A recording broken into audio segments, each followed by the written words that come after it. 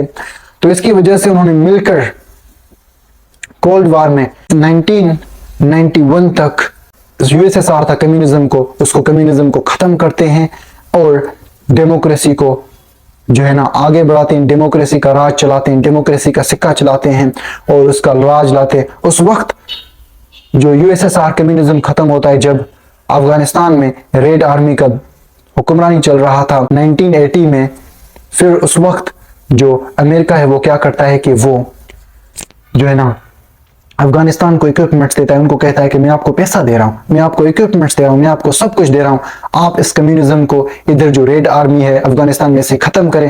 تو ایسے ہی پھر افغانستان میں 1989 میں جو U S S R communist army تھے، ریڈ آرمی تھے، اس سے جنگ کرتا ہے اور اسے جیت لیتا ہے۔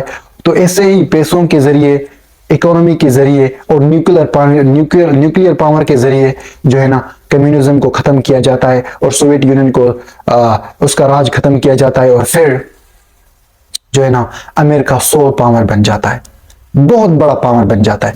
ابھی جو یونائٹڈ اسٹیٹس ہے وہ بہت بڑا پاور ہے امریکہ کا، یہ امریکن کنٹری ہے، یو ایس یونائٹڈ اسٹیٹس، یہ بہت بڑا پاورفل کنٹری ہے۔ یہ اس کا جو اکانومی میں یہ معاشی میں یہ پہلا نمبر ہے۔ اس کا جو جی ڈی پی ہے، جی ڈی پی میں جو یو ایس ہے، یونائٹڈ اسٹیٹس ہے، وہ پہلا نمبر ہے، اس کا جی ڈی پی 23 ٹریلین ہے، اور یہ جو یونائٹڈ اسٹیٹس ہے یہ سب سے زیادہ تیسرا بڑا کنٹری ہے۔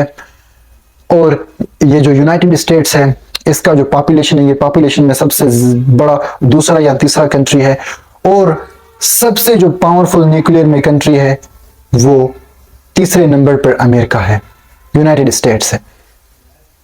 یونائٹڈ اسٹیٹس کے پاس بہت بڑا تعداد ہے فوجیوں کا، اور اسٹرانگ جو ملٹری فورس ہے وہ کس کے پاس ہے؟ وہ یونائٹڈ اسٹیٹس کے پاس ہے، وہ امریکہ کے پاس ہے۔ تو ایسے ہی جو ہے نا یو ایس ایس آر کو ہرا کے اور یہ ٹیکنالوجیز کو دنیا میں انٹروڈیوس کر کے یہ نئی چیزیں بنانا، یہ ماڈرنٹی، آج جو ماڈرنٹی ہم دیکھ رہے ہیں اس کو انٹروڈیوس کرنا اور لوگوں کا رسپیکٹ حاصل کرنا، لوگوں کے دلوں میں جو ہے نا یہ ماڈرنٹی پھیلانا، یہ ڈیموکریسی پھیلانا، کیونکہ آج کل بہت سارے لوگ ڈیموکریسی کے فالو کرتے ہیں کیونکہ وہ لبرلز ہیں، اوکے، تو اس کی وجہ سے وہ ڈیموکریسی کو فالو کرتے ہیں۔ تو اس کی وجہ سے آج وہ معاشی طور پر بھی حکمرانی کر رہے ہیں دنیا پر، سیاسی طور پر بھی حکمرانی کر رہے ہیں، ٹیکنالوجیز کے طور پر بھی وہ دنیا پر حکمرانی کر رہے ہیں، سائنٹیفکلی بھی حکمرانی کر رہے ہیں، اور وہ جی ڈی پی، پیسوں کے معاشی طور پر بھی حکمرانی کر رہے ہیں۔ اس کی وجہ سے آج سارے کنٹریز اس کے غلام ہیں، آج سارے کنٹریز اس کے قرضے دار ہیں۔ آج اس لیے جو امریکہ ہے وہ سپر پاور بنا ہوا ہے، کیونکہ اس کے پاس 93 نیوکلیئر پاور